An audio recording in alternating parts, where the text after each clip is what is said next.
अगर किसी को मोक्ष प्राप्त हुआ है तो प्रेम से ही। आत्मरति, रति कहते हैं प्रेम को। ज्ञानी को अभेद आत्मरति प्राप्त होती है और भक्त को अभेद होते हुए भी भेद प्रेम रति प्राप्त होती है। प्रेम के दोनों स्वरूप हैं, प्रिया प्रीतम, श्यामा श्याम। इनको बिना प्रेम के द्वारा न देखा जा सकता है न पाया जा सकता है, और प्रेम सबसे दुर्लभ वस्तु है। प्रेम प्राप्ति के लिए मरना होता है, मैं को मारना होता है, मन को मारना होता है, इंद्रियों को मारना होता है, संपूर्ण जगत से अपनापन हटाकर एकमात्र आराध्य देव में,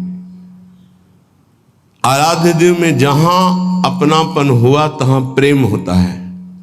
अपनापन अपनी तरफ से प्रभु के लिए संपूर्ण व्यक्ति वस्तु स्थान से समेट कर वहां लगाना होता है, यही साधना होती है। फिर जो रंग आता है वो आराध्य देव की तरफ से आता है। संपूर्ण शरणागति आराध्य देव की तरफ से स्वीकृत होते ही वो दिव्य आनंद में डूब जाता है। दिव्य आनंद की प्राप्ति तक साधक को बहुत ही जलना होता है। ये जलन ब्रह्मा जी के परमेष्ठी पद में विराजमान जो सुख है उससे श्रेष्ठ है। यदि रसिकों का संग नहीं मिला तो इसकी पहचान नहीं हो पाएगी कि श्रेष्ठ सुख की जलन है या भोगों के त्याग से जो जलन हो रही है, तो भोग भोग कर मिटाने की जलन है। ये रसिकों के संग से पता चलता है। जो प्रभु के लिए जलन है उसमें इतना सुख है कि ब्रह्म पद में वो सुख नहीं है, पर है। जो मैं ऐसा जानती प्रीति किए दुख होए, तो नगर ढिंढोरा पीटती अजी प्रीति न करियो कोई।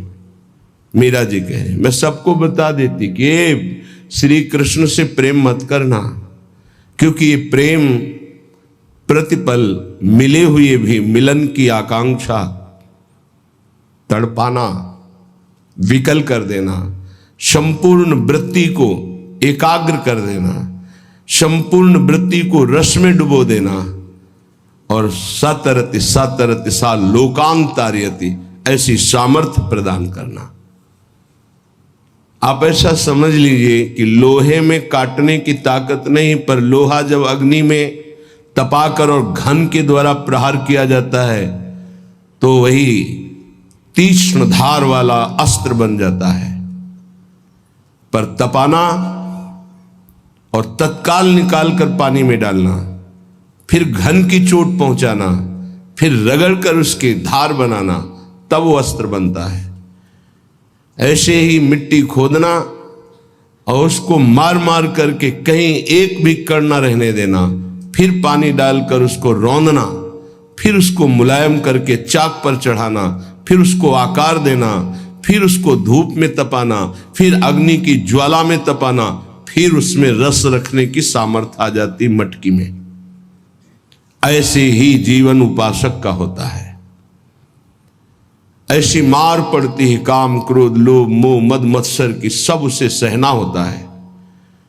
सुख दुख को समान भाव से सहते हुए, निरंतर नाम जप करते हुए, अपने नाम को बचाते हुए पचाते हुए जब आगे बढ़ता है तो प्रेम मूल यह नाम है, प्रेम प्रकाशित होने लगता है। जो सुख भगवत प्रेम में है वो ब्रह्म बोध में भी नहीं है। जो सुख भगवत रूप में है वो निर्विशेष ब्रह्म में भी नहीं है, क्योंकि निर्विशेष ब्रह्म में स्थित श्री शुकाचार्य, श्री जनक जी महाराज, श्री सनकादि, भगवान शंकर, ये सब रूप के दर्शन के लिए व्याकुल देखे गए, ये नाम जापक पाए गए, ये भगवत कथा अनुरागी पाए गए। तो निर्विशेष ब्रह्म में भी जो सुख नहीं है वो सविशेष साकार भगवान के रूप का स्वाद, ये सबसे श्रेष्ठ, ये प्रेम प्रकाशित करता है।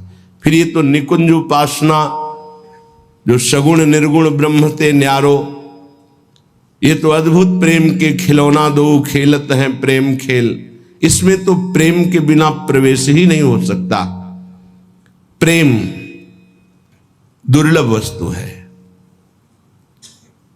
ये प्रेमी जनों के द्वारा ही प्राप्त होता है। जो भगवत प्रेमी महात्मा हैं, उनके संसर्ग से, उनके परमाणुओं से, उनकी दृष्टि से, उनके वचनों से इस प्रेम मार्ग का हृदय में स्थापन होता है, प्रेम मार्ग में चलना होता है, प्रेम को प्राप्त करना होता है। बिना रसिकों के संग के रंच प्रेम का प्रादुर्भाव नहीं हो सकता, चाहे जितनी बड़ी साधना कर रहा हो कोई। रेमन रसिकन संग बिन रंच न उपजय प्रेम।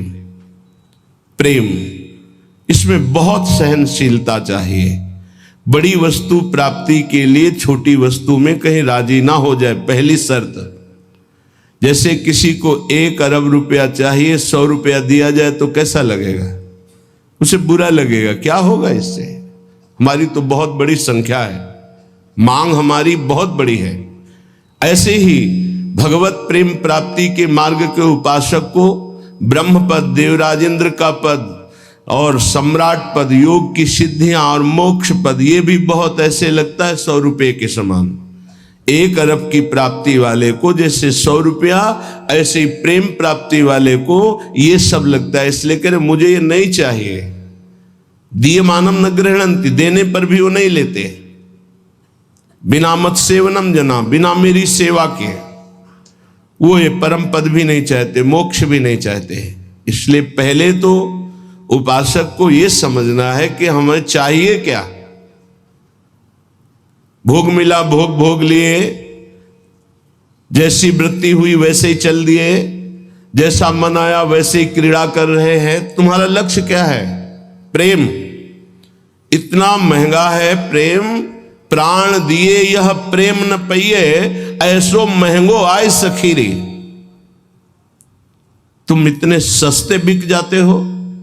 रसेंद्री के भोग, जनेन्द्री के भोगों में अपना लक्ष्य भूल जाते हो। तुम प्रेम प्राप्ति कैसे कर पाओगे?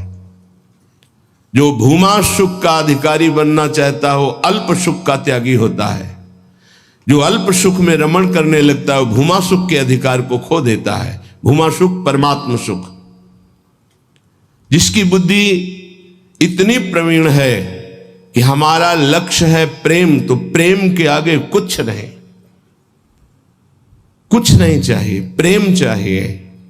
वो उपासक बिना किसी हिचक के, बिना किसी भय के, बिना किसी प्रलोभन के वो भगवत प्राप्ति कर लेता है। वो प्रेम प्राप्ति का बस दृढ़ निश्चय चाहिए, फिसलना नहीं है। ये ले लो, ये ले लो, नहीं नहीं, मेरा तो लक्ष्य प्रेम है, इससे क्या होगा? पर ऐसा नहीं है।